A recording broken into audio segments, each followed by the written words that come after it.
সরকারের কোষাগার থেকে তার সময় মতো স্যালারি দেওয়া হবে। এখন এরকম নয়, এখন কি হয়, এখন আমরা ভাউচার বানিয়ে যে আমার অঙ্গনওয়াড়ি ওয়ার্কারদের এত টাকা চাই এই মাসে স্যালারি দেওয়ার জন্য, অনারিয়াম দেওয়ার জন্য, সেটা গেলে পরে তারা আমাদের এখানে টাকাটা পাঠাবে। এর জন্য কি হয়েছে, এই যে 10-12 দিন 15 দিন লেট হয়েছে, এই 2 মাস আমি তাদের স্টেটমেন্ট এনেছি, 2 মাস আমরা স্বীকার করছি, 2 মাস যেহেতু একটা চেঞ্জ হয়েছে পুরোটা স্ট্রাকচার, এটাও আমরা সলভ করে নিয়েছি। এটাও আমাদের অর্থ দপ্তর অ্যাডভান্স টাকা আমাদেরকে দিয়ে দিচ্ছে। আগে কি হতো, যেহেতু দুটো কম্পোনেন্ট একসঙ্গে দিতে হয়, যেহেতু আমাদের শেয়ারটা, আপনারা দেখুন স্টেটমেন্ট যদি দেখুন, আমি এখানে লিখে রেখেছি, আপনি যদি দেখেন এখানে লেখা রয়েছে, আমরা এই দেখুন এখানে আমি স্যালারিটা নিয়ে এসেছি। আমরা এপ্রিল মাসের 2 তারিখে আমরা এই ভদ্র মহিলার টাকা নেফটিতে আমাদের এনএফটিতে ট্রান্সফার হয়েছে 5,946 টাকা। অর্থাৎ ওনার যে স্যালারি পয়সাটা, আমাদের যে শেয়ারটা, রাজ্য সরকার যে শেয়ারটা 2 তারিখের মধ্যে অনারিয়ামটা ঢুকে গেছে, এবং বাকি যে পার্টটা সেটা ঢুকেছে গত 8/5 কি, অর্থাৎ কয়েকদিন দেরিতে গেছে। যেহেতু আমি এটা বললাম যে একটা প্রসেস চেঞ্জ হয়েছে, এর জন্য সেটা লেট হয়েছে, বুঝলেন? এটা 2 মাস হয়েছে, কিন্তু এটা এরকম পার্মানেন্ট, এটা তো সলভ, যেহেতু 2 মাস হয়েছে তার মধ্যে ইতিমধ্যে আমরা এটাকে সলভ করার জন্য ব্যবস্থা নিয়ে এসেছি, এবং এটা আগামীতে আর হবে না, সেটাও সলভ হয়ে গেছে। আচ্ছা, ডিমের ক্ষেত্রে যে অভিযোগটা উঠবে, ডিমের দাম ঠিকঠাক সময় তারা পাচ্ছে না, সেটাও তো আমি বললাম আপনাকে, এটার ফটো তুলে নিয়ে নেবেন। আমাদের ব্যাংক স্টেটমেন্ট রয়েছে, প্রত্যেক মাসে ডিম এবং আদার্স মিলে 51,632 টাকা আমি যে অ্যাকাউন্টটা এনেছি, প্রত্যেকে তো আলাদা আলাদা হবে, কোথায় অঙ্গনওয়াড়িতে 10 জন স্টুডেন্ট আছে, কোথায় 20 জন আছে, কোথায় 5 জন আছে, তো সেই হিসাবে পয়সাটা ঢুকবে। আমি যার অ্যাকাউন্টটা রেখেছি, এখানে কয়েকটা অ্যাকাউন্ট রেখেছি, তার মধ্যে আমরা 51,632 টাকা ওনাকে দেওয়া হয়েছে 1 বছরের এই যে জিনিসগুলো কেনাকাটা করে, এবং ওনাকে ইনসেন্টিভ মানে বিভিন্ন ভাবে, এই যে মোবাইল রিচার্জ বা ধরুন শাড়ি কেনা, বা তিনি মাতৃবন্দনা যোজনায় যেটা এন্ট্রি করেন পোষণ সেকারে, সেগুলো করলে একটা ইনসেন্টিভ পান, এগুলো মিলে 19,185 টাকা ওনার অ্যাকাউন্টে ঢুকেছে। তাহলে এই যে পয়সাটা 70,870 টাকা ওনার স্যালারি ছাড়াও, মানে অর্থাৎ অনারিয়াম ছাড়াও এই টাকাটা ঢুকেছে। সমস্যাটা কোথায়, মেজর সমস্যাটা আমি যেটা রিয়েলাইজ করলাম, যে ওনাদের অ্যাকাউন্টটা একটা অ্যাকাউন্ট, অর্থাৎ ওনার স্যালারি অ্যাকাউন্টে এই টাকাটা ঢোকে, অতএব এখানে একটু সমস্যা। এটা আমাদের এখানে সারা দেশেই এটাকেও আমরা সংশোধন করার জন্য আমাদের প্রয়াস রয়েছে, আমরা যেন আলাদা অ্যাকাউন্ট করতে পারি, অর্থাৎ প্রত্যেকটা অঙ্গনওয়াড়ির জন্য আলাদা অ্যাকাউন্ট করে দিতে পারি। তাহলে কি হবে, এই টাকাগুলো ওই অ্যাকাউন্টে যাবে, যেটা ওনার আনুষঙ্গিক ডিম কেনা বা অন্যান্য কিছু।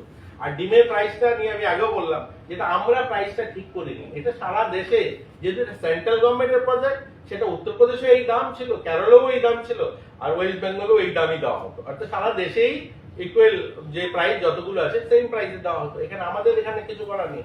আর আমরা সেন্ট্রাল গভর্নমেন্টের কাছে চিঠি লিখছি, মিটিং এ যখন যাই আমরা কথা বলি যে এখন ডিমের দাম বাজারে বেড়েছে, তো এটাতে কি হয়, আমরা যে সমস্ত ননভেজ এরিয়া রয়েছে এখানে আমাদের জন্য সমস্যা, অনেক জায়গাতে তো ডিমটা চাই না, ভেজ এরিয়া, আজকে ধরুন গুজরাট বা অন্যান্য জায়গায় অনেক রাজ্য আছে যেখানে ডিমটা দেওয়াই হয় না, ঠিক আছে। আমাদের এখানে যেহেতু আমরা মাছ মাংস খাই, ডিমটা আমরা এখানে বেশি চাহিদা, এর জন্য আমাদের এখানে সমস্যা হচ্ছে। কিন্তু এগুলো ধীরে ধীরে সলভ হয়ে যাবে, এগুলো আমরা করছি। এগুলো এসে বলে বিজেপি গভর্নমেন্ট এসে করেছে এরকম নয়, এগুলো চলে আসছে, এই প্রক্রিয়া এই পদ্ধতিতে চলে আসছে। এগুলো অঙ্গনওয়াড়ি সেন্টার এরকমই ছিল, আমাদের রাজ্যে 10,000 অঙ্গনওয়াড়ি, এগুলো তো বলছে তারপর যে আমাদের রাজ্যে 10,000 অঙ্গনওয়াড়ি, আমি মন্ত্রী হওয়ার আগে একটা অঙ্গনওয়াড়িতে ইলেকট্রিসিটি ছিল না, মানে একটা অঙ্গনওয়াড়িতে ইলেকট্রিসিটি ছিল না, 10,000 অঙ্গনওয়াড়ি। আমরা এসে 3,000-এর উপরে, আমি বললাম একটু আগে ডাটা, 3,000-এর উপরে অঙ্গনওয়াড়িতে আমরা ইলেকট্রিসিটি কানেকশন দিয়েছি। এই বিলটা কোথা থেকে আসবে, তো এটা আমরা একটা ম্যানেজ করেছি, অর্থ দপ্তরের সঙ্গে কথা বলে 3,000-এর উপরে অঙ্গনওয়াড়িতে আমরা করেছি। বাকিগুলো তো আমাদের লক্ষ্য আছে, এই বছর আমরা 100% অঙ্গনওয়াড়িতে যেন ইলেকট্রিসিটি করতে পারি। সময়ের সঙ্গে ধীরে ধীরে বদলানো হচ্ছে। আমাদের অঙ্গনওয়াড়িতে অ্যাটেন্ডেন্স কমে গেছে, কারণ হচ্ছে এখন ছেলেমেয়েরা ইংলিশ শিখতে চায়, কারণ আমার ছেলেমেয়ে যখনই একটু ক্লাস 1-এ ভর্তি হবে তখন কি হবে, বিদ্যাজ্যোতিতে ভর্তি হতে চাইবে, টিএমসিতে বা প্রাইভেট স্কুলে, সেন্ট্রাল স্কুলে, সেখানে ইংলিশ মিডিয়াম পড়াশোনা হবে, তো তাই বাচ্চাকে ইংলিশ শেখাতে হবে। তার জন্য আমরা আমাদের শহরগুলোতে আজকে ধর্মনগর, উদয়পুর, আগরতলা সহ প্রায় 100খানা অঙ্গনওয়াড়ি সেন্টার আমরা ইংলিশ মিডিয়াম করেছি। আমরা আগে অঙ্গনওয়াড়ি দিদিমণি যারা হতো 12 পাস হলে হতো, আমরা নতুন এটাকে ক্যাবিনেটে সিদ্ধান্ত করেছি কয়েকদিন আগে, এখন গ্রাজুয়েট যারা হবে তাদেরকে আমরা অঙ্গনওয়াড়ি গ্রাজুয়েটই তো হ্যাঁ 12 পাস থেকে আমরা আগে 12 পাস ছিল, এখন আমরা গ্রাজুয়েট করছি, যে আমরা মাধ্যমিক পাস, এখন এটা 12 পাস করেছি। মানে ধীরে ধীরে সব বদলানো হচ্ছে। আগে 8 পাস হলে রান্নার কাজটা করবে, হেল্পারের কাজটা করতো, আর মাধ্যমিক পাস দিদিমণির কাজটা করতো পড়াতে, কিন্তু এখন 12 পাস করা হয়েছে, যেহেতু তাদেরকে ইংলিশে এবিসিডি শেখাতে হবে, 1 2 শেখাতে হবে, এগুলো ধীরে ধীরে বদলানো হচ্ছে। স্যার, আমরা দীর্ঘদিন ধরে লক্ষ্য করছি যে বিশেষ করে যারা অঙ্গনওয়াড়ি কর্মী বা সহায়িকারা রয়েছে, তারা তাদের নিয়মিতকরণ, পেনশন এবং গ্র্যাচুইটি এই বিষয়গুলি নিয়ে তারা আন্দোলন নিয়েছে এবং বারবার দপ্তরের কাছে তারা ডেপুটেশন দিয়েছে। এই বিষয়টা নিয়ে দপ্তরে কি প্রতিক্রিয়া? দেখুন, রেগুলার করার কথাটা আমি এইভাবে তো বলা যাবে না। সরকার ওনারা যে কাজটা করে, প্রথম তো কথা, ওনারা চাকরি করেন না, এমপ্লয়ি নয়, ওনারা অনারিয়াম বেস সেবিকা। তো এই জায়গাটাতে ক্লিয়ার হতে হবে। সরকারি রেগুলার চাকরির জন্য যে রিজার্ভেশন, আমাদের যে সুপ্রিম কোর্ট গাইডলাইন রয়েছে, আমাদের দেশে যে নিয়ম রয়েছে, সরকারি চাকরি পাওয়ার জন্য প্রথমত রিজার্ভেশন ফিক্স করতে হয়। অর্থাৎ কতজন মহিলা চাকরি পাবে, কতজন পুরুষ মানে এসটি চাকরি পাবে, কজন এসসি পাবে, কজন মহিলা হবে, এটা তো ফিক্স হতে হবে। আমাদের অঙ্গনওয়াড়ির ক্ষেত্রে এগুলো কি ফলো করা হয়? অঙ্গনওয়াড়িতে তো এগুলো দেখা হয় না, যে কজন এসসি পেলো, কজন এসটি পেলো, কজন ওবিসি পেলো, কজন মহিলা পেলো, এগুলো তো এখানে ফলো করা হয় না। তো একটা সরকারি চাকরির ক্ষেত্রে যা যা নিয়ম নীতি রয়েছে, এগুলো কোনো কিছুই এখানে ফলো করা হয় না। কারণ ওনারা অনারিয়াম বেস, ওনাদের চাকরিটা না ইন্টারভিউ হয়, ওনাদের চাকরিটা রিটেন ইন্টারভিউ হয় না, ওনাদের অ্যাপয়েন্টমেন্টটা সিডিপিও লেভেলে একটা প্রজেক্ট বেস হয়। অর্থাৎ একটা অঙ্গনওয়াড়ির জন্য সিডিপিও লেভেলে 2-3 জনের একটা টিম থাকে, তারা তাদেরকে অ্যাপয়েন্টমেন্টটা করে। অর্থাৎ একটা চাকরির ক্ষেত্রে যা যা দরকার হয় কোনো কিছুই ফলো করা হয় না। আমি জানি না এটা লিগ্যালি কতটুকু দাবি ঠিক, যে রেগুলার চাকরি করার জন্য, মানে যেহেতু অ্যাপয়েন্টমেন্টটাই, ওনাদের যে যোগদানটাই, যেহেতু সরকারি যা নিয়ম নীতি রয়েছে এগুলো ফলো করা হয় না, সেই ক্ষেত্রে চাকরিটাতে যখন আমি রেগুলার যখন দাবি করবো, এটা কতটুকু যথাযথ হবে, এটা তো ভাবার বিষয় রয়েছে। গ্র্যাচুইটির বিষয়টা কি অবৈধ বলে মনে করছেন? হ্যাঁ, তাদের যে দাবিটা, এটা অবৈধ না, আমি তো অবৈধ বলছি না, কিন্তু এটা লিগ্যাল ল ডিপার্টমেন্ট বলতে পারবে, বা দপ্তর এটাকে দেখতে হবে যে এইভাবে রেগুলার হয় কিনা। কারণ সারা দেশে কোথায় তো হয়নি, সারা দেশে কোনো রাজ্যে এটা হয়নি, বা আমি দেখেও নি, আমাদের কাছে অন্য কোনো রাজ্যে এটা দাবিও আসেনি। এখানে এটা আমি তো মনে করি যেটা অঙ্গনওয়াড়ি ওয়ার্কারদের দাবি নয়, এখানে কিছু পলিটিক্যাল পার্টি যাদের আর কোনো রাজনৈতিক করার প্ল্যাটফর্ম নেই, সব জায়গাতে তাদেরকে মানুষ ছুড়ে ফেলছে, এখন এই ধরনের মানুষকে একত্রিত করে নিজেরা চাইছে নিজেদের রাজনীতিটা চমকানোর জন্য। তো এটা একটা বিষয়। আপনি গ্র্যাচুইটিটার কথা বলেছেন, গ্র্যাচুইটিটা বিচারাধীন রয়েছে কোর্টে, যেহেতু বিচারাধীন, নিশ্চয়ই এটা নিয়ে ভাবা হচ্ছে। যদি সেখান থেকে কিছু পজিটিভ আসে, আমরাও চিন্তা করব। আচ্ছা স্যার, আমার 3টা প্রশ্ন ছিল। বলুন। মুখ্যমন্ত্রী কন্যা বিবাহ যোজনা একটা, আর একটা বলেছেন মুখ্যমন্ত্রী বালিকা সমৃদ্ধি যোজনা, ঠিক আছে, সমৃদ্ধি। আর আরেকটা হচ্ছে লাস্টের দিকে দেওয়া হয়েছে মুখ্যমন্ত্রী অন্তত পদ্মঞ্জলি যোজনা, ঠিক আছে। দেখা যাচ্ছে আমরা কি করে রাখছি, ম্যাক্সিমাম লোকই বিপিএল, কিন্তু তারা যখন এই জিনিসগুলো যখন অফিসে যায় গ্রহণ করার জন্য, তখন অফিস থেকে সব ক্ষেত্রে অবহেলা করা হয়, তাদেরকে ঘুরানো হয়, বা সঠিক সময় তাদেরকে এই কাজগুলো করে দিচ্ছে না, পেপারগুলো তাদেরকে দিচ্ছে না, বলছে আজকে কেউ নেই বা কালকে আসো। যারা শিক্ষিত না, জানে না বিষয়, তাদেরকে কোনো রকমের সাহায্য করা হয় অফিস থেকে। সেই বিষয়গুলো, অভিযোগগুলো তুলে আসছে, যার কারণে আপনি যে এটা তথ্য দিয়েছেন, এখন পর্যন্ত 45 জনকে এই একটা আনা হয়েছে মুখ্যমন্ত্রী কন্যা বিবাহ যোজনা, আরেকটা দিয়েছেন 105 জন। এত বড় রাজ্যে এত ছোট সংখ্যক হয়ে গেছে। এটার পিছনে কি আপনি এই কারণটা এরকম নয়, আমি আপনাকে শুরুতেই বলেছি, আপনি লক্ষ্য করেন হয়তো, আমি বলেছি যে আপনাদের মাধ্যমে প্রচার, যেহেতু এটা গত ফাইন্যান্সিয়াল ইয়ারে আমরা 25-26 অর্থ বছরে বাজেটে এটা ছিল, আমরা বাজেটে এটা রেখেছি। যেহেতু এই স্কিমটা জাস্ট লঞ্চ হয়েছে, এই স্কিমটা তো দেরি হয়নি, বাট লঞ্চ হয়েছে, একদম নতুন, তো অসংখ্য অগণিত মানুষ এই স্কিমটা সম্বন্ধে ধারণা নেই, জানেন না। এর জন্যই তো প্রেসটা আমি বললাম যে আজকে যে বিষয়গুলো মূল বিষয়টা আমি বললাম, প্রেসে আজকে মূল বিষয় হলো যে আমাদের এই স্কিমটা যেহেতু নতুন লঞ্চ হয়েছে, আমরা ইতিমধ্যে 45 জন এবং 100 জনকে আমরা দিতে পেরেছি। আপনাদের মাধ্যমে এটা আরো প্রচার হবে এবং আরো লোক যেন এটাতে আসে এবং এই বেনিফিটটা নিতে পারে। তো এর জন্যই তো আজকে আমরা করলাম এটা তো একদম নতুন, গত অর্থ বছর মানে 25-26 মানে লাস্ট এই তো শেষ হলো 2 মাস আগে। তো গত বছর ইমপ্লিমেন্ট হলো, এটা মাত্র এই একটা বিয়ের সিজন গেল, এই অক্টোবর মাসে শুরু হয়েছে।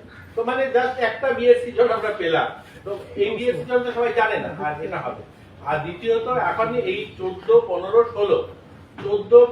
16 এই 3 দিন সারা রাজ্যে এডমিনিস্ট্রেটিভ ক্যাম্প হবে। সারা রাজ্যে এডমিনিস্ট্রেটিভ ক্যাম্প হবে। কেন্দ্র সরকারের 12 বছর পূর্তি উপলক্ষে যে ক্যাম্প হবে, সেই ক্যাম্পেও আমাদের এগুলো থাকবে, সেখানেও মানুষের কাছে পৌঁছানোর ব্যবস্থা থাকবে। যেহেতু সারা রাজ্যে হবে, প্রত্যেকটা ব্লক এলাকায় হবে, প্রত্যেকটা আরবান এলাকায় হবে, তো সেখানেও এগুলো আমাদের প্রচারের মধ্যে থাকবে। তো আমি চাই আপনাদের মাধ্যমে এটা আরো প্রচার করবো। দেখুন, একসঙ্গে এই স্কিমটাও কিন্তু আমরা গত বছর শুরু করেছি। এই যে chief minister scheme for mentally যে চ্যালেঞ্জ, যারা মানসিক বিভাগ, এটা তো প্রচুর সংখ্যায়, এখন পর্যন্ত 3492 জনে আমরা দিতে পেরেছি, 492 জন। তো এটা আর একটু প্রচার হলে আরো আসবে, এর জন্য আমরাও কাজ করছি। আমি আপনাদেরও সহযোগিতা চাই, এটার জন্য প্রচারটা একটু যেন বাড়ে। কোথায় যদি কেউ ধরুন যোগ্য ক্যান্ডিডেট 18 বছর পূর্তি হয়েছে, অন্তদয় পরিবার বিয়ের জন্য অ্যাপ্লিকেশন দিয়েছে, সেখানে কাজ করছে না, আপনারাও সেটা তুলে ধরবেন। আমি আপনাদের মাধ্যমে, মিডিয়ার মাধ্যমে অসংখ্য অগণিত যারা আপনারা তুলে ধরেন বিভিন্ন পেনশন পান না, সঙ্গে সঙ্গে আপনার খোঁজ নিয়ে দেখবেন যতগুলো, বিশেষ করে PB24 প্রায় সময় ওনারা এই ভাতাটা তুলে ধরেন বিভিন্ন ইয়েতে। আমি সঙ্গে সঙ্গে হয়তো ওনাদের সঙ্গে কথা হয় না, আমি যাদের নাম আসে তাদের সঙ্গে কথা বলি, পরিবারের সঙ্গে, এবং প্রত্যেকটা কেস ওনারা যদি একটা কেস স্টাডি করে দেখে নেবেন যে 1 বছর কতগুলো কেস ওনারা তুলেছেন মিডিয়ার মাধ্যমে, প্রত্যেকটা কেস আমরা সলভ করেছি। যেখানে যেখানে বিভিন্ন কারণে ভাতা পায় না, এটা প্রথমবার হবে বোধহয় 2018-এর পর, যে আস্তাবলের মতো জায়গায়, যে বিবেকানন্দ ময়দানে আমরা ক্যাম্প করে পেনশন দিয়েছি, ক্যাম্প লাগিয়ে 8 জেলার ক্যাম্প লাগিয়ে সেখানে আমরা পেনশন দিয়েছি সবাইকে। আমরা বলেছি যে 60% উপরে দিব্যাঙ্গ যারা সবাই আছেন, সবাইকে আমরা দেবো এখানে। আপনাদের কাছে যদি এরকম কোনো কেস আসে, দিব্যাঙ্গ বিশেষ করে, আপনারা আমাদের কাছে পাঠাবেন বা যোগাযোগ করবেন, আমাদের CDPO সঙ্গে যোগাযোগ। আমি সোশ্যাল মিডিয়াতে গিয়ে কথা মানুষকে কমেন্ট করি যে আমার সঙ্গে যোগাযোগ করুন, বা আমি যোগাযোগ করে দেওয়ার চেষ্টা করি। তো আমরা আপনাদের সহযোগিতা চাই, তাহলে আরো ইমপ্লিমেন্ট করতে পারবো। দেখুন, ক্যান্সারের আগে ক্যান্সারের যে ভাতাটা পাওয়ার জন্য অফিসে গেলে আমি দেখতাম যে 1 মাস 2 মাস লাগতো। আমরা নিজেরা এখন আমরা ডেস্ক খুলেছি যে সেখানে জমা দিন, আমরা 1 মাসের মধ্যে তার ব্যবস্থা করে দিচ্ছি, আমরা তাদের পেনশন পাওয়ার ব্যবস্থা। আর কিছু এবং এই যে child marriage, incidence of child marriage in Tripura, কিরকম পিকচারটা এখন 18-র পর থেকে 25-26-এ? দেখুন, আমরা